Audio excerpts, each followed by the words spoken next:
ప్రతిధ్వనికి స్వాగతం.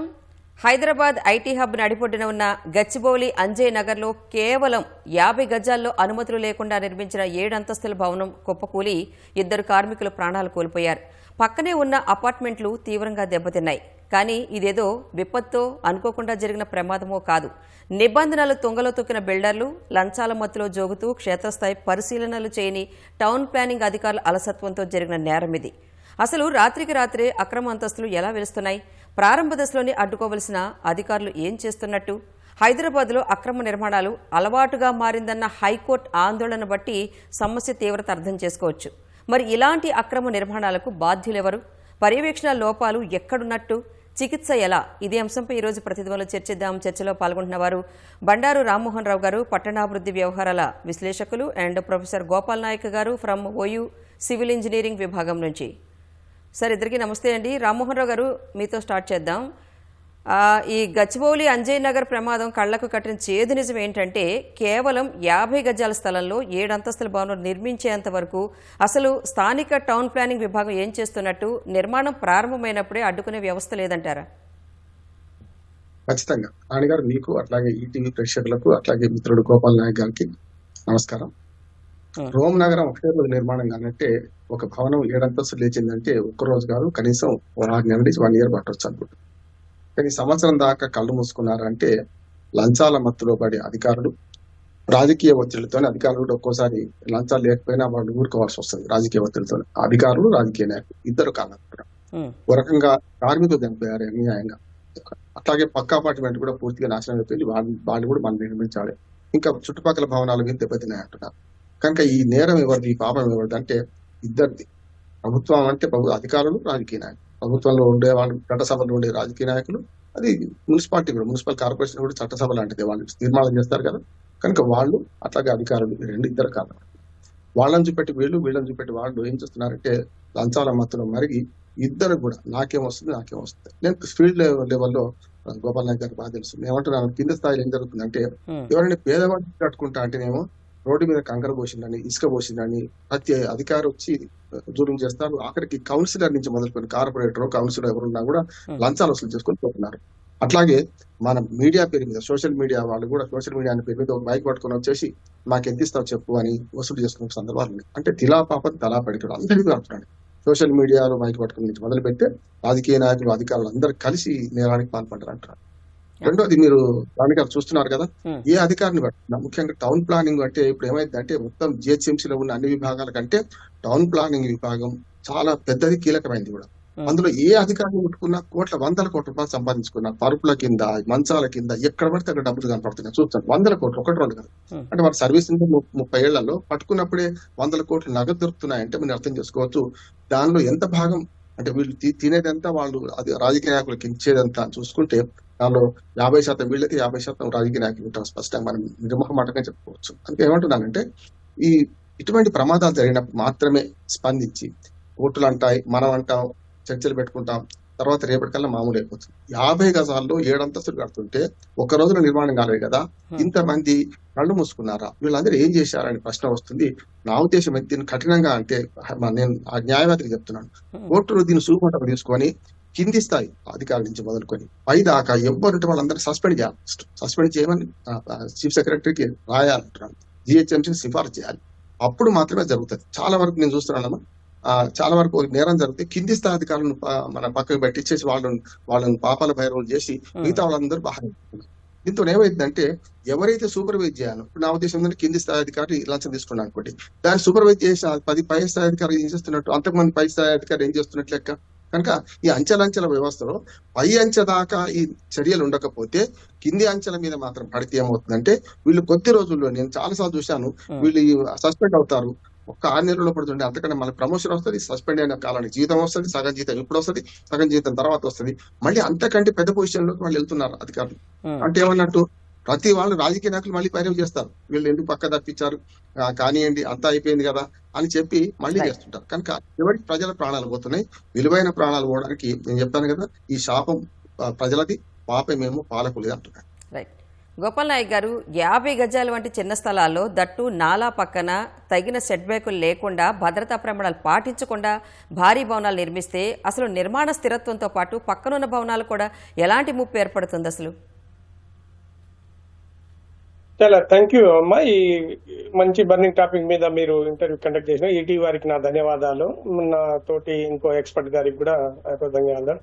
ఇది చాలా ఆలోచించే విషయమే. బికాజ్ 50 గజాలలో బిల్డింగ్ అంటే ఒక ఫ్లోర్ అయినా 2 ఫ్లోర్లు అయినా ఎంతైనా ఒక ఫ్లోర్ కంటే ఎక్కువ కట్టడానికి లేదండి. ఎందుకంటే అక్కడ ఫౌండేషన్ ఏంటి, ఆ స్టేట్ ఏ జోన్ లో కట్టారు, కింద సాయిల్ బేరింగ్ కెపాసిటీ ఎంత ఉంది, ఆ ఏ లెవెల్ నుంచి వాళ్ళు డెప్త్ తీసుకున్నారు కాలం ఫుటింగ్స్ కి, ఇవన్నీ చాలా పరిమాణాలు. ఆ స్ట్రక్చరల్ డిజైన్ ఏమి ఇచ్చాడు, వీళ్ళు ఏం కడుతున్నారు, ఆయన బిల్డరా లేకుంటే ఒక మేస్త్రి కట్టాడా, లేకుంటే ఎలా ఎవరు దానికి ఎక్స్పర్టైజ్ ఎవరు ఉన్నారు, ప్లస్ ఈ పర్మిషన్ 50 గజాల్లో వాళ్ళు ఇచ్చిన పర్మిషన్ ఏంటి గవర్నమెంట్ మనకు మున్సిపాల్ నుంచి, ఆ ఇచ్చిన పర్మిషన్ జనరల్ గా అఫీషియల్ గా అయితే ఆన్ పేపర్ ఎవరు కూడా ఒక ఫ్లోరు G+1 కంటే ఎక్కువ ఇవ్వడానికి అధికారం ఎవరికీ లేదు.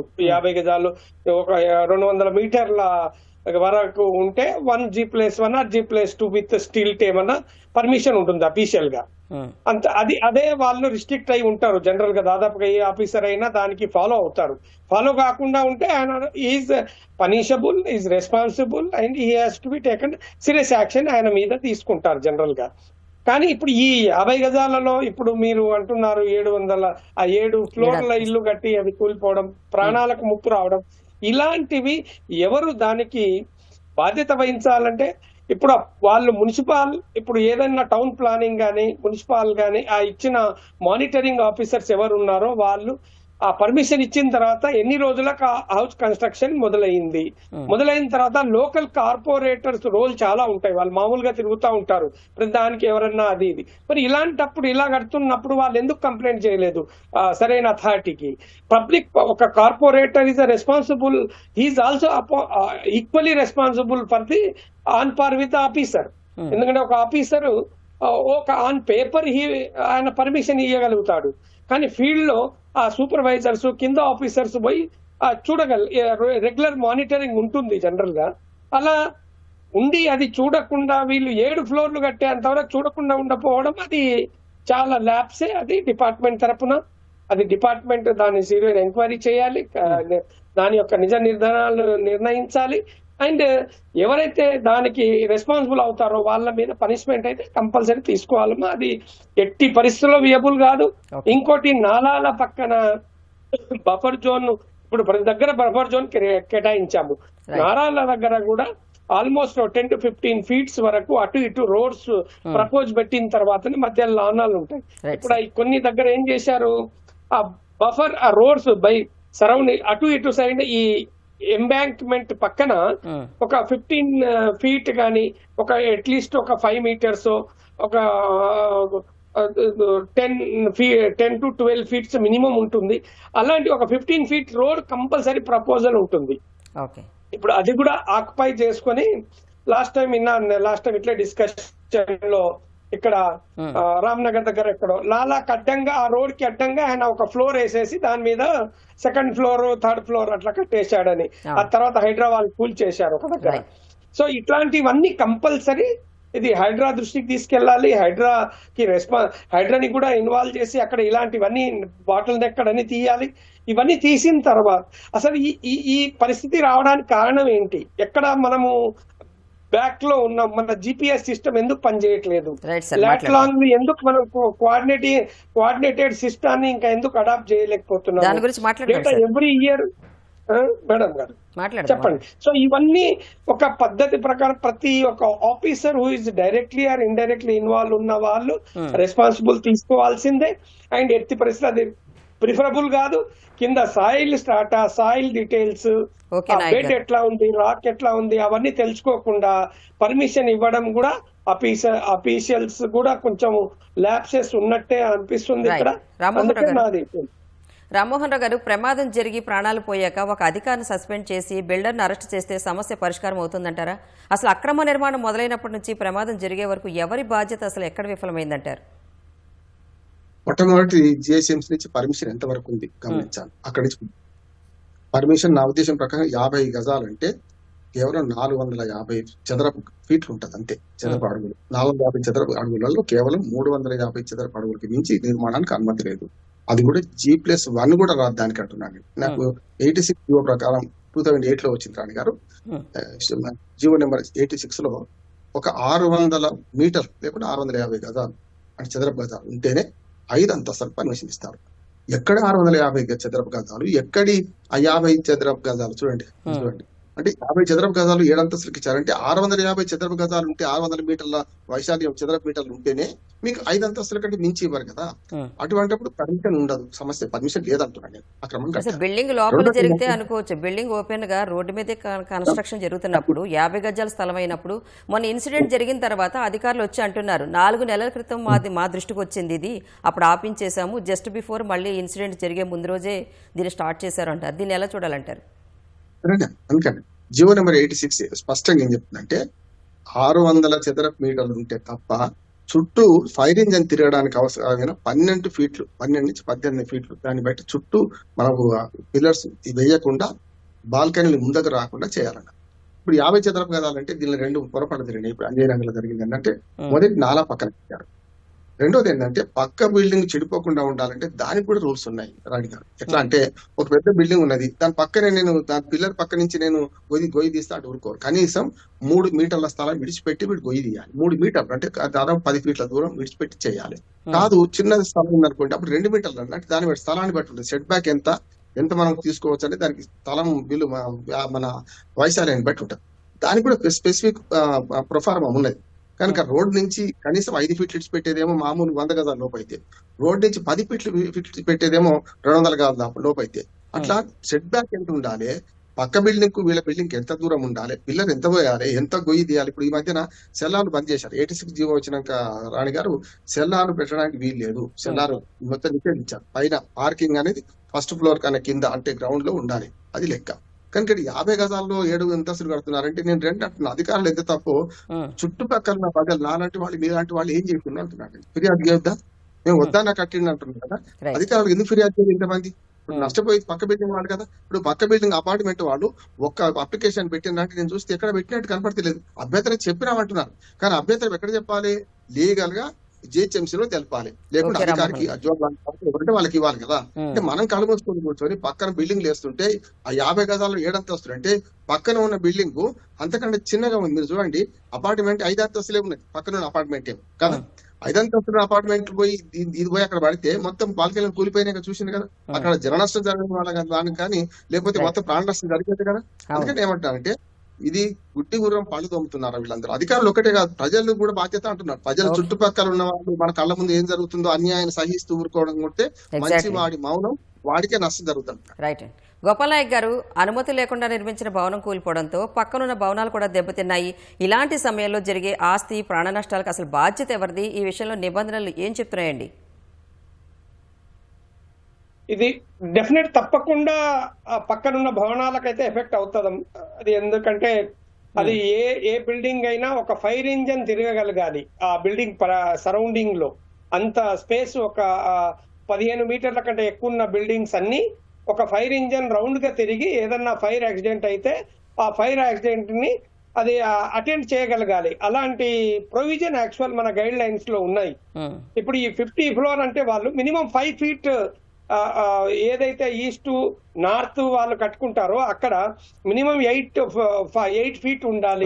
బ్యాక్ యార్డ్ లో 5 ఫీట్ ఉండాలి. అది మన టౌన్ ప్లానింగ్ జిహెచ్ఎంసి పర్మిషన్ లో గైడ్ లైన్స్ ఉన్నాయి. కానీ అది పేపర్ మీద ఉంటాయి, అన్ని దగ్గర పేపర్ మీద ఉంటాయి. కానీ కన్స్ట్రక్షన్ అప్పుడు అవన్నీ వయలేషన్ అవుతాయి. వయలేషన్ అయినప్పుడు ఇప్పుడు ఆఫీసర్ది నేను కరెక్టే ఇచ్చాను అంటాడు, కానీ ఇక్కడ కట్టేటప్పుడు బిల్డర్ ఈజ్ రెస్పాన్సిబుల్ అవుతాడు. పర్మిషన్ ఇచ్చి కామ్ గా కూర్చోవడం కాదు, టౌన్ ఆఫీసర్ ఆల్సో రెస్పాన్సిబుల్ అవుతాడు. తర్వాత కట్టే బిల్డర్, ఆ సరౌండింగ్ ఉన్న పబ్లిక్ ఏదైనా ఉన్నప్పుడు ఆ కార్పొరేటర్ గానీ ఎవరైతే రెస్పాన్సిబుల్ పర్సన్స్ ఉంటారో వాళ్ళందరూ కూడా బాధ్యత వహించాలి. ప్రతి దగ్గర వాళ్ళొక్క పబ్లిక్ ఇది ఇప్పుడు చనిపోయే వాళ్ళు ఎవరో ఈ డిసిషన్ మేకర్స్ ఎవరు చనిపోరు. చనిపోయే వాళ్ళు ఎవరు ఉంటారు? ఆ సరౌండింగ్స్ ఉన్న పబ్లిక్ గానీ, లేకుంటే బిల్డింగ్ కన్స్ట్రక్షన్ ఉన్న లేబర్స్ గానీ, అలాంటి వాళ్ళు దీంట్లో ఎక్కువ మంది ప్రాణాలు పోతుంటారు. ఆస్తిని సరే బిల్డింగ్ ఒకసారి ఒక 5 సంవత్సరాల తర్వాతనో ఒక 10 సంవత్సరాల తర్వాత అట్లా కూలింది, ఏదన్నా బెడ్ ఎర్త్‌క్వేక్ వల్ల కూలిందంటే అది న్యాచురల్ కలామిటీ. దాన్ని మనం ఎవరు రెస్పాన్సిబిలిటీ తీసుకోవడానికి లేదు. న్యాచురల్ కలామిటీ అన్నప్పుడు ఫౌండేషన్ కదులుతాయి, కింద సివియర్ గా టెక్టానిక్ ప్లేట్స్ మూవ్మెంట్స్ ఉంటాయి. కాబట్టి ఎంత స్ట్రాంగ్ బిల్డింగ్ అయినా కూడా ఈ వితౌట్ సిస్మిక్ ఫోర్సెస్ తో కన్స్ట్రక్ట్ చేసిన బిల్డింగ్స్ అన్ని కూడా కూలిపోయే అవకాశాలు ఉంటాయి.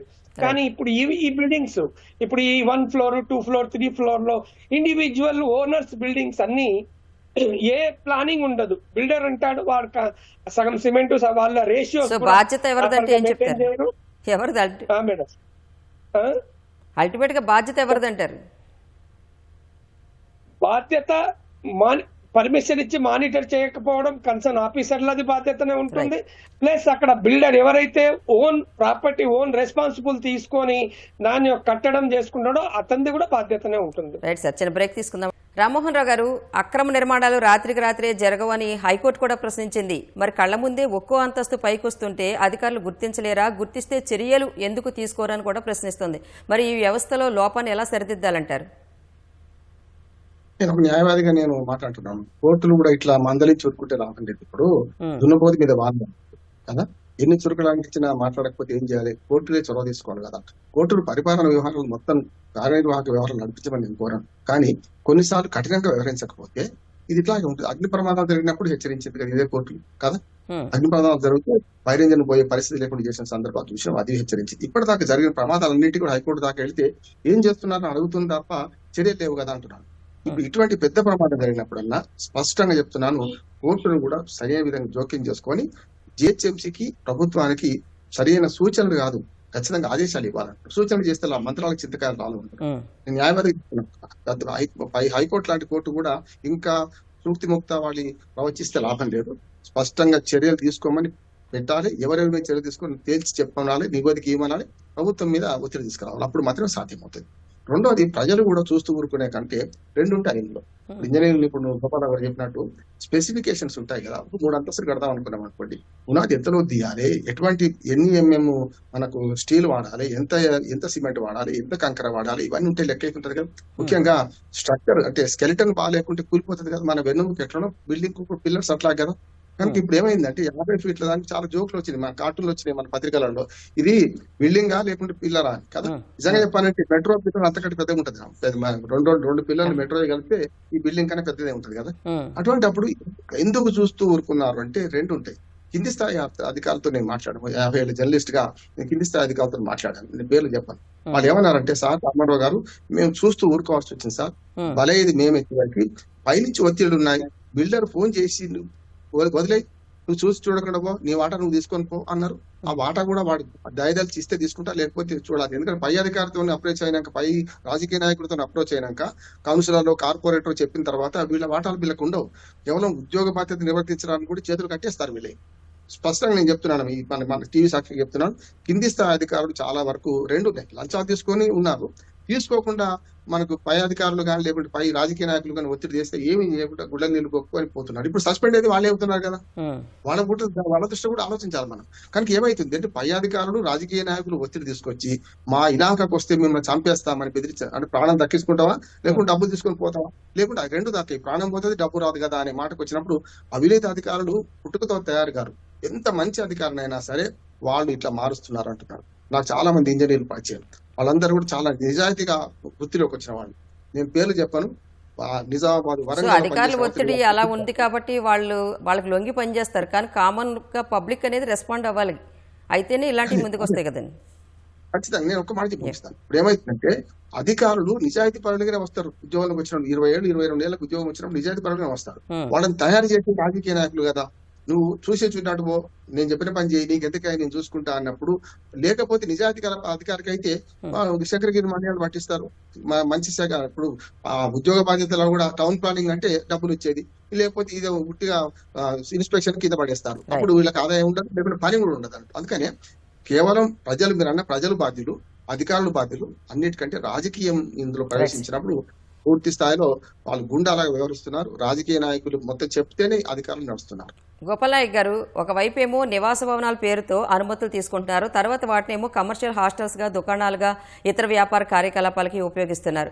అలాంటి భవనాల వినియోగాన్ని అసలు ఎలా గుర్తించాలి? దీన్ని అడ్డుకునేందుకు ఎలాంటి వ్యవస్థ ఉండాలంటారు? డెఫినెట్ గా ఇవన్నీ చాలా అడ్వాన్స్ టెక్నాలజీ. మనం ఇప్పుడు ఏఐ యుగంలో ఉన్నామండి. మనము చాలా అడ్వాన్స్ టెక్నాలజీస్ ఉన్నాయి. జిపిఎస్ ఉంది, GIS and GPS coordinated systems ఉన్నాయి. మనకి ఏ బిల్డింగ్ ఎక్కడ ఉంది, ఏ బిల్డింగ్ ఇప్పుడు ఒక గూగుల్ మ్యాప్ పెట్టుకొని ఆ రోడ్ నంబర్, హౌస్ నెంబర్ చూస్తున్నప్పుడు ఇంత పెద్ద బిల్డింగ్ ఉన్నప్పుడు మనం ఐడెంటిఫై చేయలేమా?